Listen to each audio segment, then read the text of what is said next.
ਸਵਾਗਤ ਹੈ ਜੀ ਤੁਹਾਡਾ ਸਾਰਿਆਂ ਦਾ। ਸਾਰਿਆਂ ਨੂੰ ਪਿਆਰ ਭਰੀ ਸਤਿ ਸ਼੍ਰੀ ਅਕਾਲ। ਅੱਜ ਆਪਣੇ ਕੋਲ ਪੁੱਛਤੇ ਹੋ ਤੋ ਸੁਣੋ ਸਾਹਿਤਕ ਸਵੈ ਜੀਵਨੀ ਦਲੀਪ ਕੌਰ ਟਿਵਾਣਾ। ਇਹੀ ਸਵਾਲ ਪੁੱਛਿਆ ਜਾ ਸਕਦਾ, ਪੁੱਛਤੇ ਹੋ ਤੋ ਸੁਣੋ ਕਿਸ ਦੀ ਸਵੈ ਜੀਵਨੀ ਹੈ?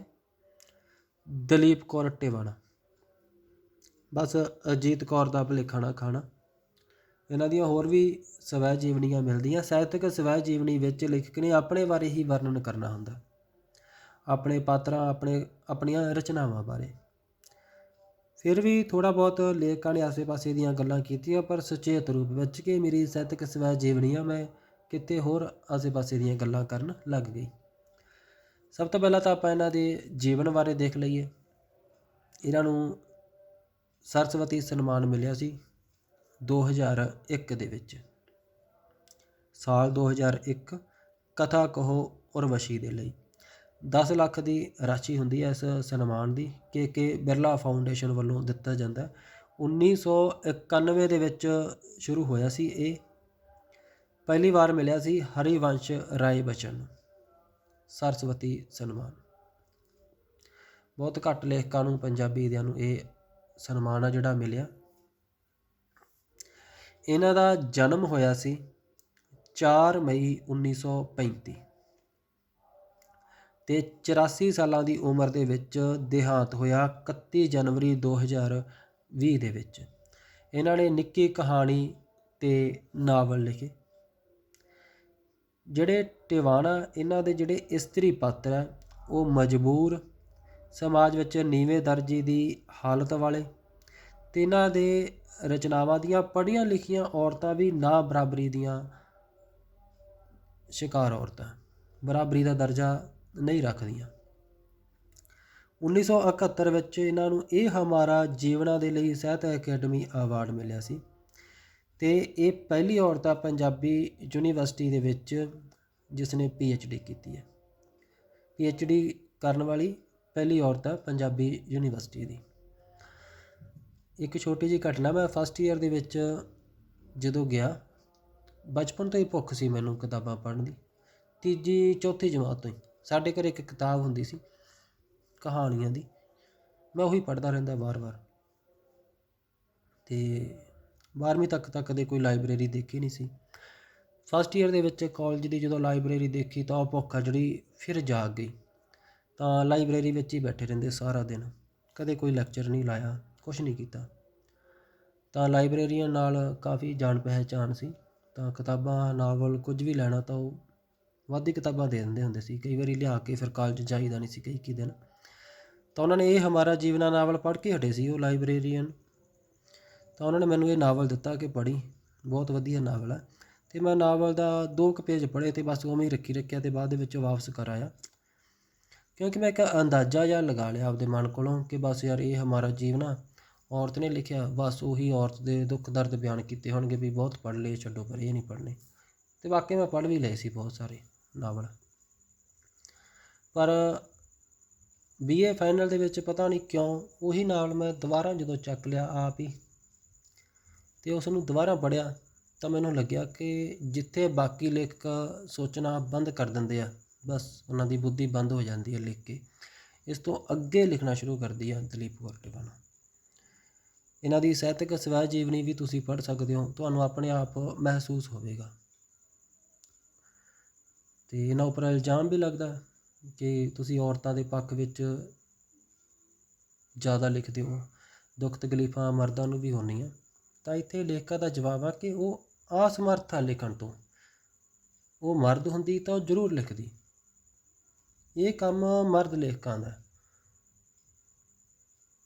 ਉਹ ਅਸਮਰਥ ਹੈ, ਉਹਨੂੰ ਨਹੀਂ ਪਤਾ ਕਿ ਮਰਦ ਦੇ ਦਿਮਾਗ ਵਿੱਚ ਕੀ ਚੱਲਦਾ, ਕੀ ਉਹ ਸੋਚਦਾ, ਇਸ ਕਰਕੇ ਉਹ ਨਹੀਂ ਲਿਖਦੀ। ਤਾਂ ਪੜ੍ਹਨੀ ਚਾਹੀਦੀ ਹੈ ਔਰਤਾਂ ਨੂੰ, ਤਾਂ ਖਾਸ ਕਰਕੇ ਇਹ ਸਵੈ ਜੀਵਨੀ ਪੜ੍ਹਨੀ ਚਾਹੀਦੀ ਹੈ। ਬੜੀ ਬਰੀਕ ਸਮਝ ਹੈ ਲੇਖਕਾਂ ਦੀ। ਇਸ ਤੋਂ ਬਾਅਦ ਫਿਰ ਇਹਨਾਂ ਦੀਆਂ ਸਵੈ ਜੀਵਨੀਆਂ ਨੰਗੇ ਪੈਰਾਂ ਦਾ ਸਫ਼ਰ, ਪੁੱਛਤੇ ਹੋ ਤੋ ਸੁਣੋ, ਸਿਖਰ ਦੁਪਹਿਰ, ਅਤੇ ਇਸ ਦਾ ਅਗਲਾ ਭਾਗ ਸਿਖਰ ਦੁਪਹਿਰ, ਆਪਣੀ ਛਾਵੇਂ, ਤੁਰਦਿਆਂ ਤੁਰਦਿਆਂ। ਕਹਾਣੀਆਂ ਇਹਨਾਂ ਦੀ ਸਤਿਆ ਸੀ, ਕਹਾਣੀ ਯਾਦ ਰੱਖਣ ਵਾਲੀ ਹੈ, ਕਹਾਣੀਆਂ ਪੁੱਛੀਆਂ ਜਾਂਦੀਆਂ ਇਹਨਾਂ ਦੀਆਂ ਕਈ ਵਾਰ। ਤੇ ਰੱਬ ਤੇ ਰੁੱਤਾਂ, ਤੇਰਾ ਕਮਰਾ ਮੇਰਾ ਕਮਰਾ, ਵੈਰਾਗੇ ਨੈਣ ਤੂੰ ਭਰੀ ਹੰਗਾਰਾ। ਇਹ ਹਮਾਰਾ ਜੀਵਨਾ ਜਿਹੜਾ ਇਹਨਾਂ ਦਾ ਨਾਵਲ ਆ, ਉਹਦੇ ਵਿੱਚ ਇੱਕ ਭਾਨੋ ਦਾ ਪਾਤਰ ਆ ਜੋ ਤੁਹਾਨੂੰ ਯਾਦ ਰੱਖਣਾ ਚਾਹੀਦਾ। ਇਹ ਹਮਾਰਾ ਜੀਵਨਾ ਵਿੱਚ ਭਾਨੋ ਦਾ ਪਾਤਰ।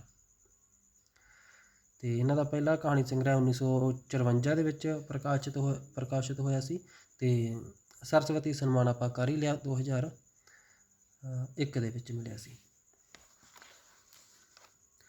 ਇਸ ਸਾਹਿਤਕ ਸਵੈ ਜੀਵਨੀ ਵਿੱਚ ਕੋਈ ਵੀ ਪੇਜ ਨਹੀਂ, ਕੋਈ ਵੀ ਸਤਰ ਨਹੀਂ ਜਿਹੜੀ ਨੋਟ ਕਰਨ ਵਾਲੀ ਨਹੀਂ ਹੈਗੀ। ਨਹੀਂ, ਬੜਾ ਊਟ ਪਟਾਂਗ ਹੁੰਦਾ ਸਵੈ ਜੀਵਨੀਆਂ ਦੇ ਵਿੱਚ। ਬਚਪਨ ਵਿੱਚ ਗੁੱਡੀਆਂ ਪਟੋਲਿਆਂ ਨਾਲ ਖੇਡਦੀਆਂ ਕੁੜੀਆਂ ਆਪੇ ਉਹਨਾਂ ਗੁੱਡੀਆਂ ਦੇ ਕਾਜ ਰਚਾ ਲੈਂਦੀਆਂ ਹਨ। ਸੁਹਾਗ ਗਾਉਂਦੀਆਂ, ਡੋਲੀ ਬਿਠਾਉਂਦੀਆਂ ਉਹਨਾਂ ਸਾਰੀਆਂ ਰਸਮਾਂ ਵਿੱਚੋਂ ਲੰਘ ਜਾਂਦੀਆਂ ਹਨ ਜਿਨ੍ਹਾਂ ਵਿੱਚੋਂ ਦੀ ਉਹਨਾਂ ਨੇ ਆਪ ਸੱਚੀ ਮੁੱਚੀ ਲੰਘਣਾ ਹੁੰਦਾ ਹੈ। ਅਤੇ ਫਿਰ ਉਹਨਾਂ ਗੁੱਡੀਆਂ ਵਿੱਚੋਂ ਕੋਈ ਗੁੱਡੀ ਮਰ ਜਾਂਦੀ ਹੈ। ਰੋਂਦੀਆਂ ਕਰਲਾਉਂਦੀਆਂ ਸਿਆਪਾ ਕਰਦੀਆਂ ਉਹ ਗੁੱਡੀ ਫੂਕਣ ਤੁਰ ਪੈਂਦੀਆਂ ਹਨ ਅਤੇ ਵਹਿਣ ਪਾਉਂਦੀਆਂ ਹਨ, ਹਾਏ ਹਾਏ ਧੀਏ ਮੋਰਨੀਏ, ਤੇਰੇ ਗੱਜ ਗੱਜ ਲੰਮੇ ਵਾਲ ਨੀ ਧੀਏ ਮੋਰਨੀ। ਕੁਝ ਇਹੋ ਜਿਹਾ ਹੀ ਮੇਰਾ ਰਿਸ਼ਤਾ ਮੇਰੀਆਂ ਕਹਾਣੀਆਂ ਨਾਲ ਸੀ, ਤੇਰੇ ਗੱਜ ਗੱਜ ਲੰਮੇ ਵਾਲ ਨੀ ਧੀਏ ਮੋਰਨੀ। ਆਖਦਿਆਂ ਮੈਨੂੰ ਲੱਗਦਾ ਹੈ ਜਿਵੇਂ ਉਹ ਸਭ ਗੁੱਡੇ ਗੁੱਡੀਆਂ ਦੀ ਖੇਡ ਹੀ ਸੀ। ਨਹੀਂ ਤਾਂ ਜਦੋਂ ਮੈਂ ਜਰਾ ਵੱਡੀ ਹੋਈ ਉਸ ਖੇਡ ਤੋਂ ਦੂਰ ਕਿਉਂ ਚਲੀ ਗਈ।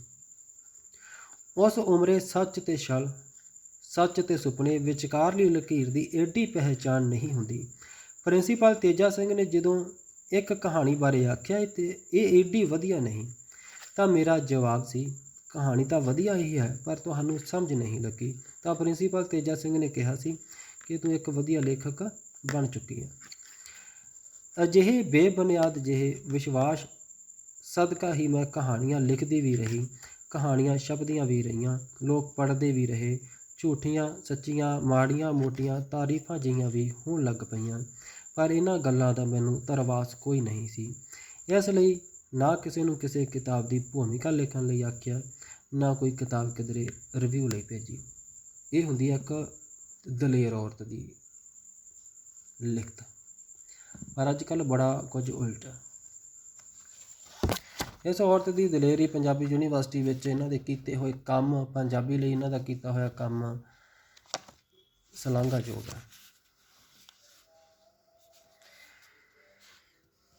1971 ਵਿੱਚ ਸਾਹਿਤ ਅਕੈਡਮੀ ਦਾ ਅਵਾਰਡ ਜਦੋਂ ਮੇਰੇ ਨਾਵਲ ਇਹ ਹਮਾਰਾ ਜੀਵਨਾ ਨੂੰ ਮਿਲਿਆ ਤਾਂ ਮੈਨੂੰ ਹੈਰਾਨੀ ਹੋਈ। ਮੈਨੂੰ ਅਫਸੋਸ ਇਸ ਗੱਲ ਦਾ ਨਹੀਂ ਹੋਇਆ ਕਿ ਲੋਕਾਂ ਨੇ ਸਮਝ ਲਿਆ ਕਿ ਮੈਨੂੰ ਇਨਾਮ ਰਿਆਇਤੀ ਮਿਲਿਆ ਹੈ। ਅਫਸੋਸ ਇਸ ਗੱਲ ਦਾ ਹੋਇਆ ਕਿ ਉਹਨਾਂ ਨੇ ਮੇਰੀ ਅੰਮ੍ਰਿਤਾ ਪ੍ਰੀਤਮ ਨਾਲ ਦੋਸਤੀ ਦਾ ਮੁੱਲ 5000 ਰੁਪਏ ਪਾਇਆ। ਉਹ 5000 ਰੁਪਇਆ ਜਿਹੜਾ 2 ਕਿੱਲੇ ਕਪਾਹ ਜਾਂ ਜੀਰੀ ਵੱਧ ਵਿਜਵਾ ਲੈਣ ਨਾਲ ਆ ਜਾਣਾ ਹੁੰਦਾ ਹੈ, ਉਹ ਜਿਹਾ ਹੀ 5000 ਰੁਪਇਆ ਜਿਹੋ ਜਿਹਾ ਮੇਰੀ ਮਾਂ ਹਜ਼ੂਰ ਸਾਹਿਬ ਜਾ ਕੇ ਕਮਰਾ ਪਵਾਉਣ ਉੱਤੇ ਲਾ ਆਈ ਸੀ। ਹੋਰ ਵੀ ਬੜਾ ਕੁਝ ਪੜ੍ਹਨ ਯੋਗ ਹੈ।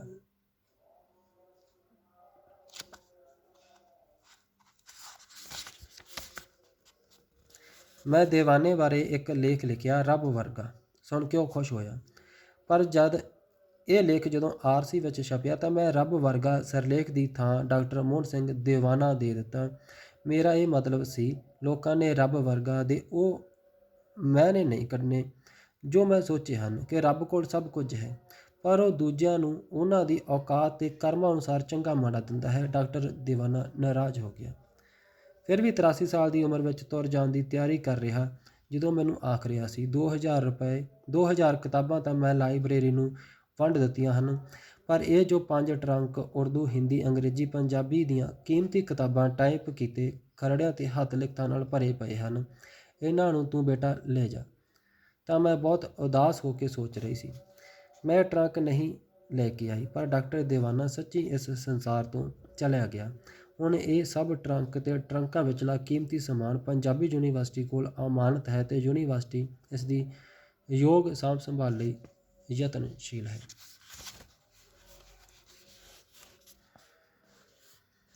ਮੇਰੀ ਵਲੈਤ ਰਹਿੰਦੀ ਭੈਣ ਕਵਲਜੀਤ ਦਾ ਘਰ ਵਾਲਾ ਹਰਨੇਕ ਆਖਦਾ ਸੀ, ਬੰਦੇ ਨੂੰ ਬਿਜ਼ਨਸ ਕਰਨਾ ਚਾਹੀਦਾ ਹੈ। ਜੇ ਬਿਜ਼ਨਸ ਨਾ ਹੋਵੇ ਤਾਂ ਨੌਕਰੀ ਕਰ ਲਵੇ, ਜੇ ਨੌਕਰੀ ਨਾ ਕਰ ਸਕੇ ਤਾਂ ਚੋਰੀ ਕਰ ਲਵੇ, ਚੋਰੀ ਵੀ ਨਾ ਹੋਵੇ ਤਾਂ ਮੰਗ ਕੇ ਗੁਜ਼ਾਰਾ ਕਰ ਲਵੇ, ਜੇ ਮੰਗਿਆ ਵੀ ਨਾ ਜਾਵੇ ਤਾਂ ਪੰਜਾਬੀ ਦੀ MA ਕਰ ਲਵੇ।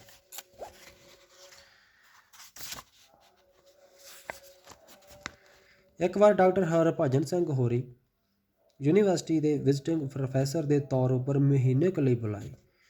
ਵਿਭਾਗ ਵਿੱਚ ਵਿਦਿਆਰਥੀਆਂ ਦੇ ਨਾਲ ਮੈਂ ਵੀ ਉਹਨਾਂ ਦੇ ਵਿਦਵਤਾ ਭਰਪੂਰ ਭਾਸ਼ਣ ਸੁਣਦੀ ਰਹੀ। ਪੀਲੇ ਪੱਤਿਆਂ ਦੀ ਦਾਸਤਾਨ ਬਾਰੇ ਚਿੱਠੀ ਲਿਖੀ। ਆਰਸੀ ਦੀ ਮਾਰਫਤ ਪਹੁੰਚ ਗਈ। ਮੈਂ ਤੇਰੀ ਗੱਲ ਕਹਿਣ ਦੀ ਜਾਂਚ ਦੀ ਦਾਤ ਦਿੰਦੀ ਹਾਂ। ਫਿਰ ਵੀ ਚਿੱਠੀ ਮਿਲਣ ਮਗਰੋਂ ਸਰਕੰਡਿਆਂ ਦੇ ਦੇਸ਼ ਵਾਲੀ ਨੂੰ ਮੈਂ ਆਖਿਆ, ਵੇਖ ਮੇਰਾ ਵਿਦਵਾਨ ਭਾਈ, ਤੇਰੇ ਚੁੱਪ-ਚਾਪ ਦੁੱਖ ਜਰਨ ਤੇ ਮਰਨ ਕਾਰ ਮੈਨੂੰ ਕੋਸ ਰਿਹਾ ਹੈ ਕਿ ਮੈਂ ਦੁੱਖ ਵਿਖਾਉਂਦੀ ਤਾਂ ਹਾਂ, ਮਾਸਟਰਾਂ ਵਾਲੀਆਂ ਗੱਲਾਂ ਕਰ ਰਿਹਾ। ਦੂਜੀ ਗੱਲ ਮੇਰੇ ਨਾਵਲਾਂ ਦੀ ਅਣਹੋਈ ਨਿਕੰਮੀ ਔਰਤ ਬਾਰੇ ਤੂੰ ਏਡਾ ਬੇਆਰਾਮ ਕਿਉਂ ਹੋ ਗਿਆ, ਜਿਹੜੀ ਆਪ ਮੁੱਕ ਗਈ ਤੇ ਜਿਸ ਦੀ ਕਹਾਣੀ ਨਾਵਲ ਦੇ ਸਫ਼ਿਆਂ 'ਤੇ ਮੁੱਕ ਜਾਣ ਮਗਰੋਂ ਵੀ ਤੇਰੇ ਮਨ ਵਿੱਚ ਤੁਰ ਰਹੀ ਹੈ। ਇਹ ਡਾਕਟਰ ਹਰਭਜਨ ਸਿੰਘ ਨੂੰ ਜਵਾਬ ਦਿੱਤਾ ਸੀ ਇਹਨਾਂ ਨੇ ਉਹਨਾਂ ਦੀ ਆਲੋਚਨਾ ਦਾ। ਅਤਰ ਸਿੰਘ ਨਾਲ ਵੀ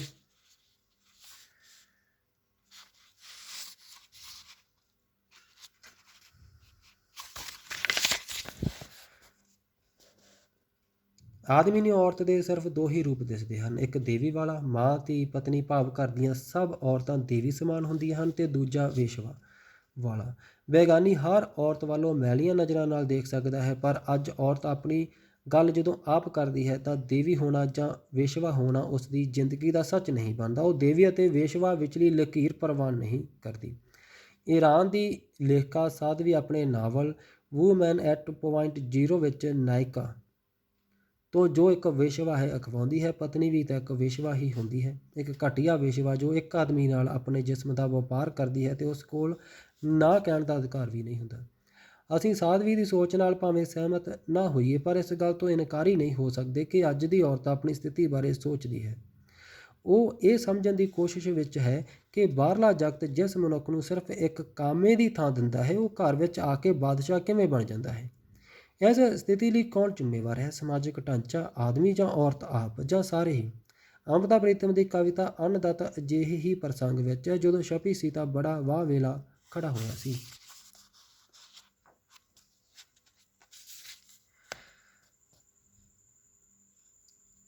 ਇਹ ਡਾਕਟਰ ਅਤਰ ਸਿੰਘ ਪੰਜਾਬ ਸਾਹਿਤ ਅਕਾਦਮੀ ਬਾਰੇ ਆ ਕਿ ਉਹਨਾਂ ਦੀਆਂ ਆਡੀਓ ਵੀਡੀਓ ਤਿਆਰ ਕੀਤੀਆਂ ਗਈਆਂ, ਪਰ ਇਸ ਸਾਹਿਤ ਅਕਾਦਮੀ ਕੋਲ ਆਪਣਾ ਕੋਈ TV ਜਾਂ VCR ਹੀ ਨਹੀਂ ਕਿ ਉਹ ਸੀਡੀਆਂ ਜਿਹੜੀਆਂ ਬਣਾਈਆਂ ਗਈਆਂ ਉਹਨਾਂ ਨੂੰ ਦਿਖਾ ਸਕਣ। ਇਹੋ ਜਿਹੇ ਹਾਲਾਤ ਹੈ।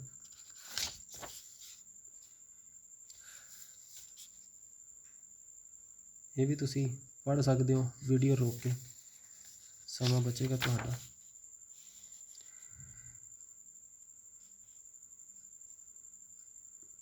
₹1,00,000 ਨਗਦ ਤੇ ਇੱਕ ਅਭਿਨੰਦਨ ਗ੍ਰੰਥ ਇੱਕ ਸਮਾਗਮ ਉੱਪਰ ਸੇਖੋਂ ਹੋਰਾਂ ਨੂੰ ਭੇਟ ਕਰਨਾ ਸੀ। ਦੂਸਰੇ ਤੀਸਰੇ ਦਿਨ ਉਹਨਾਂ ਦੀ ਬੇਟੀ ਨੇ ਮੈਨੂੰ ਆ ਕੇ ਆਖਿਆ, ਦੀਦੀ ਪਾਪਾ ਜੀ ਨੇ ਤੁਹਾਨੂੰ ਬੁਲਾਇਆ ਹੈ। ਮੈਨੂੰ ਫਿਕਰ ਹੋ ਗਿਆ ਕਿਧਰੇ ਬਹੁਤੇ ਹੀ ਢਿੱਲੇ ਨਾ ਹੋਣ। ਅਗਲੇ ਦਿਨ ਜਦੋਂ ਮੈਂ ਪਤਾ ਕਰਨ ਗਈ ਤਾਂ ਹੱਸ ਕੇ ਆਖਣ ਲੱਗੇ, ਅਭਿਨੰਦਨ ਗ੍ਰੰਥ ਆਪੇ ਮਗਰੋਂ ਹੁੰਦਾ ਰਹੂ, ਤੁਸੀਂ ਜਿਹੜਾ ਮੈਨੂੰ ₹1,00,000 ਦੇਣਾ ਹੈ ਉਹ ਦੇ ਦਿਓ, ਮੈਂ ਮਰ ਹੀ ਨਾ ਜਾਵਾਂ।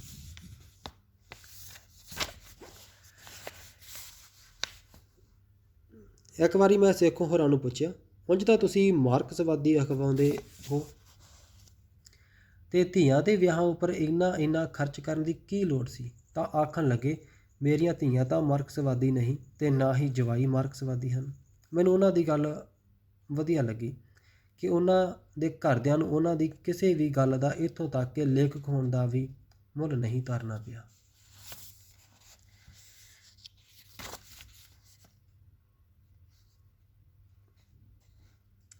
ਪ੍ਰੋਫੈਸਰ ਮੋਹਨ ਸਿੰਘ ਨੂੰ ਚੰਗੇ ਰੌਬ ਵਿੱਚ ਦੇਖ ਕੇ ਮੈਂ ਆਖਿਆ, ਪ੍ਰੋਫੈਸਰ ਸਾਹਿਬ ਇੱਕ ਗੱਲ ਪੁੱਛ ਲਵਾਂ? ਜ਼ਰੂਰ ਪੁੱਛੋ, ਉਹਨਾਂ ਆਖਿਆ। ਉੱਥੇ ਤੁਸੀਂ ਇਹ ਕਿਉਂ ਆਖ ਰਹੇ ਸੀ ਕਿ ਡਾਕਟਰ ਦੀਵਾਨਾ ਇੱਕ ਕਹਾਣੀਕਾਰ ਹੀ ਨਹੀਂ? ਤੈਨੂੰ ਦੱਸਾਂ ਦਲੀਪ, ਤੂੰ ਨਹੀਂ ਜਾਣਦੀ, ਉਸਨੇ ਸਾਰੀ ਉਮਰ ਵਿੱਚ ਕਦੇ ਮੈਨੂੰ ਕਵੀ ਨਹੀਂ ਮੰਨਿਆ, ਫਿਰ ਮੈਂ ਉਸ ਨੂੰ ਲੇਖਕ ਭਲਾ ਕਿਉਂ ਮੰਨਾਂ? ਆਖ ਕੇ ਉਹਨਾਂ ਨੇ ਸੱਚੀ ਗੱਲ ਦੱਸ ਦਿੱਤੀ। ਇਹ ਗੱਲ ਹੈ ਤਾਂ ਤੁਸੀਂ ਮੈਨੂੰ ਪਹਿਲਾਂ ਦੱਸ ਦੇ, ਉਸ ਦੀ ਕਹਾਣੀ ਦੀ ਥਾਂ ਆਪਾਂ ਇਹੀ ਫਿਕਰਾ ਲਿਖ ਦਿੰਦੇ। ਮੈਂ ਮਜ਼ਾਕ ਕੀਤਾ। ਉਹ ਮਜ਼ਾਕ ਸਮਝ ਗਏ ਤੇ ਬੋਲੇ, ਤੂੰ ਭਾਵੇਂ ਕਿਸੇ ਖੋਤੇ ਨੂੰ ਕਹਾਣੀਕਾਰ ਆਖ ਦੇ, ਮੈਂ ਉਹਨੂੰ ਵੀ ਕਹਾਣੀਕਾਰ ਮੰਨ ਲਵਾਂਗਾ। ਸੰਤ ਸਿੰਘ ਸੇਖੋਂ ਬਾਰੇ ਤਾਂ ਸੁਣਿਆ ਸੀ ਕਿ ਸਾਹਿਤਕਾਰਾਂ ਦੀ ਚੰਗੀ ਮਾੜੀ ਆਲੋਚਨਾ ਦਾ ਆਧਾਰ ਉਹ ਉਹਨਾਂ ਦੇ ਸਾਹਿਤ ਨੂੰ ਨਹੀਂ ਬਣਾਉਂਦੇ। ਤੁਹਾਡੇ ਬਾਰੇ ਇਹ ਗੱਲ ਨਹੀਂ ਸੀ ਸੁਣੀ। ਮੈਂ ਆਖਿਆ, ਸੰਤ ਸਿੰਘ ਸੇਖੋਂ ਬਾਰੇ ਤਾਂ ਸੁਣਿਆ ਸੀ ਕਿ ਸਾਹਿਤਕਾਰਾਂ ਦੀ ਚੰਗੀ ਮਾੜੀ ਆਲੋਚਨਾ ਦਾ ਆਧਾਰ ਉਹ ਉਹਨਾਂ ਦੇ ਸਾਹਿਤ ਨੂੰ ਨਹੀਂ ਬਣਾਉਂਦੇ। ਤੁਹਾਡੇ ਬਾਰੇ ਇਹ ਗੱਲ ਨਹੀਂ ਸੀ ਸੁਣੀ। ਮੈਂ ਆਖਿਆ, ਸੇਖੋਂ ਬਹੁਤ ਚੰਗਾ ਬੰਦਾ ਹੈ। ਉਹ ਹਮੇਸ਼ਾ ਸੱਚ ਬੋਲਦਾ ਹੈ। ਉਹ ਸਾਫ਼ ਮੰਨ ਜਾਏਗਾ ਕਿ ਕੁਝ ਲੋਕਾਂ ਦੇ ਹੱਕ ਵਿੱਚ ਮੈਂ ਰਿਆਇਤੀ ਲਿਖਿਆ ਹੈ। ਪ੍ਰੋਫੈਸਰ ਮੋਹਨ ਸਿੰਘ ਨੇ ਦੱਸਿਆ, ਤੁਹਾਡਾ ਮਤਲਬ ਹੈ ਕਿ ਉਹ ਜੋ ਕੁਝ ਝੂਠ ਲਿਖਦਾ ਹੈ ਉਸ ਦੇ ਬਾਰੇ ਸੱਚ ਦੱਸ ਦਿੰਦਾ ਹੈ। ਮੈਂ ਆਖਿਆ, ਇਹਨਾਂ ਗੱਲਾਂ ਨੂੰ ਸੀਰੀਅਸ ਨਹੀਂ ਲਈਦਾ। ਸੇਖੋਂ ਇੱਕ ਚੰਗਾ ਲੇਖਕ ਹੈ। MA ਦਾ ਸਿਲੇਬਸ ਕਿਹੋ ਜਿਹਾ ਹੋਵੇ, ਇਸ ਉੱਪਰ ਸੈਮੀਨਾਰ ਹੋਣਾ ਸੀ। ਪ੍ਰੋਫੈਸਰ ਗੁਲਵੰਤ ਸਿੰਘ ਹੋਰਾਂ ਤੋਂ ਹੁਕਮ ਕਰਵਾ ਦਿੱਤਾ ਗਿਆ ਕਿ ਮੈਂ ਪਰਚਾ ਵੀ ਲਿਖਾਂ ਅਤੇ ਮਾਡਲ ਸਿਲੇਬਸ ਵੀ ਬਣਾਵਾਂ।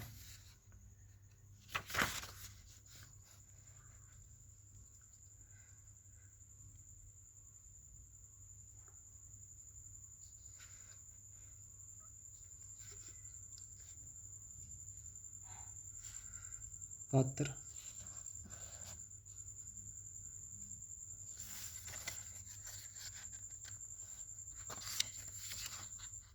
ਇਹ ਸਾਹਿਤਕ ਸਵੈ ਜੀਵਨੀ ਤੁਹਾਨੂੰ ਆਪ ਹੀ ਪੜ੍ਹ ਲੈਣੀ ਚਾਹੀਦੀ ਹੈ।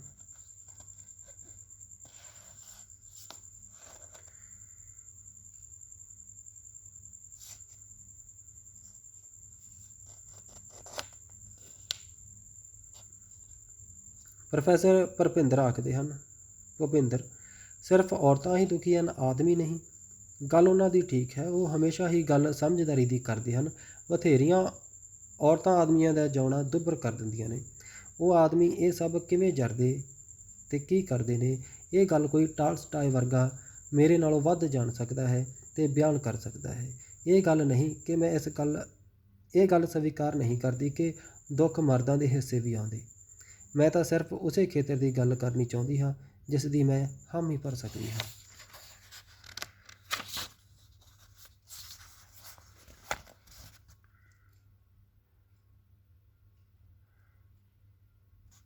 ਠੀਕ ਹੈ ਜੀ,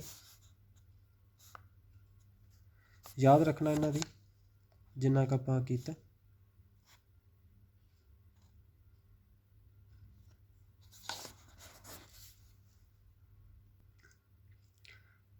ਮੈਂ ਉਦੋਂ ਪੰਜਾਬੀ ਵਿਭਾਗ ਦੀ ਹੈੱਡ ਸੀ ਅਤੇ ਡਾਕਟਰ ਰਵੀ ਨੇ ਵਿਭਾਗੀ ਬੋਰਡ ਅੱਗੇ ਤਜਵੀਜ਼ ਰੱਖੀ ਕਿ ਸਿਲੇਬਸ ਵਿਧਾ ਦੀ ਥਾਂ ਕਾਲ ਅਨੁਸਾਰ ਵਿਆਉਂਤਿਆ ਜਾਵੇ। ਮਤਲਬ ਸੀ ਨਾਵਲ, ਨਾਟਕ, ਕਵਿਤਾ ਆਦਿ ਦੇ ਪੇਪਰ ਰੱਖਣ ਦੀ ਥਾਂ ਪੇਪਰ ਰੱਖੇ ਜਾਣ। 17ਵੀਂ ਸਦੀ ਦਾ, 18ਵੀਂ ਸਦੀ ਦਾ, 1947 ਤੋਂ ਪਹਿਲਾਂ ਦਾ, 1947 ਤੋਂ ਪਿੱਛੋਂ ਦਾ ਪੰਜਾਬੀ ਸਾਹਿਤ। ਗੱਲ ਉਸ ਦੀ ਕੁਝ ਠੀਕ ਸੀ ਕਿਉਂਕਿ ਸਾਹਿਤ ਦੇ ਪਿੱਛੇ ਉਸ ਦਾ ਸਮਾਂ ਖਲੋਤਾ ਹੁੰਦਾ ਹੈ।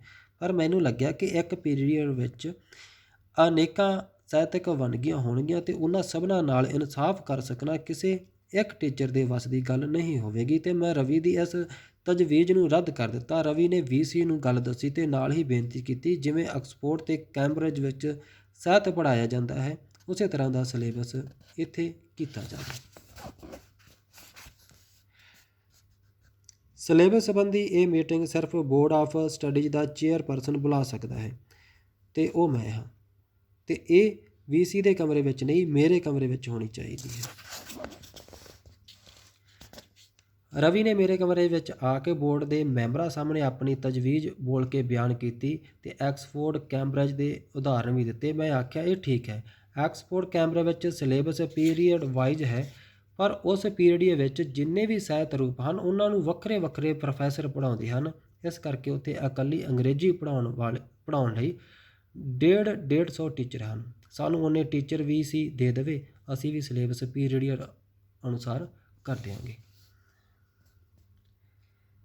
ਮੈਂ ਸਤਿ ਸ਼੍ਰੀ ਅਕਾਲ ਆਖੀ ਤਾਂ ਆਖਣ ਲੱਗੇ, ਟਵਾਣਾ, ਤੇਰੀਆਂ ਮੇਰੇ ਕੋਲ ਬੜੀਆਂ ਸ਼ਿਕਾਇਤਾਂ ਆਉਂਦੀਆਂ ਰਹਿੰਦੀਆਂ ਨੇ।